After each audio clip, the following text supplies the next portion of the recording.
Exercise 3.2 का question number 2 है, जिसमें आपको कुछ बातें बतानी है और एक डायग्राम दे रखा है, ग्राफ दे रखा है एक्स वाई प्लेन, और इस पर कुछ पॉइंट गिवन है। उससे रिलेटेड आपसे कुछ क्वेश्चन पूछे गए हैं कि किसी बिंदु के निर्देशांक क्या हैं, उसका एक्स कोऑर्डिनेट, वाई कोऑर्डिनेट, भुज या कोटि क्या है। तो पहला पार्ट देखते हैं, बी के निर्देशांक क्या है। तो पहले आप बिंदु बी देखो, उसका जो एक्स निर्देशांक है वो -5 है और वाई निर्देशांक आप देखिए ये 2 है। तो इसके निर्देशांक हो गए -5,2। तो इसका उत्तर हो गया -5,2। आगे पूछा गया है कि सी के निर्देशांक क्या है। तो बिंदु सी फाइंड आउट करते हैं हम। तो बिंदु सी ये है, इसका एक्स निर्देशांक देखना है। तो ये एक्स अक्ष है, तो यहाँ से सीधा लंबवत चले जाइए सी पर, और देखिए बिंदु 5 मिल रहा है। तो इसका जो एक्स निर्देशांक है वो हो गया 5, और वाई निर्देशांक देखने के लिए यहाँ से सीधा लंबवत चले जाइए। तो ये -5 पर मिल रहा है। तो इसका जो वाई निर्देशांक है वो -5 है। तो इसके निर्देशांक हो गए 5, -5। आगे पूछा गया निर्देशांक -3, -5 द्वारा पहचाना गया बिंदु। तो एक्स निर्देशांक है -3, तो -3 पर हम चले गए, और उसके बाद वाई निर्देशांक है -5 पर चले गए।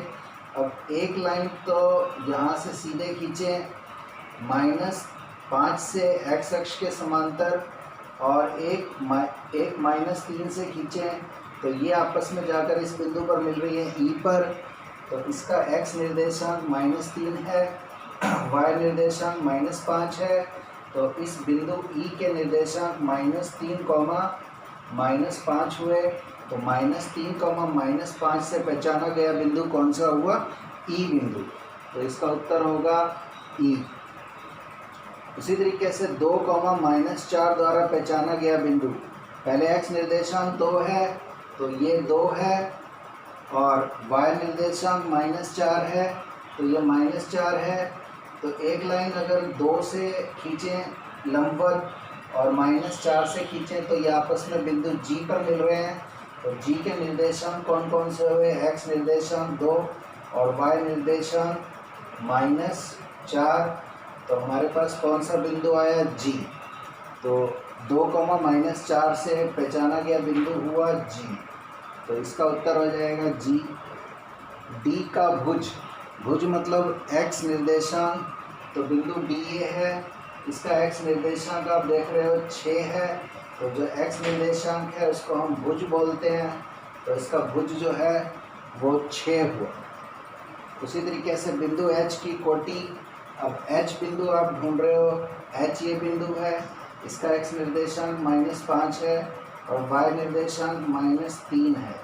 तो जो -3 है उसका वाई निर्देशांक है, उसी को हम कोटि बोलते हैं। तो एच बिंदु की जो कोटि है वो है -3।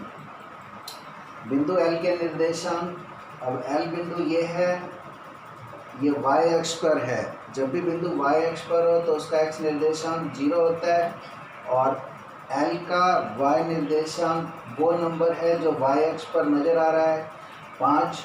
तो इसका वाई निर्देशांक हुआ 5। याद रखना है, वाई अक्ष पर एक्स निर्देशांक 0 होता है और एक्स अक्ष पर वाई निर्देशांक 0 होता है। तो एल के निर्देशांक हो गए 0,5। तो इसका आंसर आ गया 0,5। उसी तरीके से बिंदु एम के निर्देशांक पूछे गए हैं। एम बिंदु ये है, ये एक्स अक्ष पर है, एक्स अक्ष पर वाई निर्देशांक 0 होता है, और एक्स निर्देशांक वो बिंदु है जो एक्स अक्ष पर बिंदु के सामने नंबर है, यानी कि -3। तो एम बिंदु के निर्देशांक हो गए -3,0। तो इसका आंसर हुआ -3,0।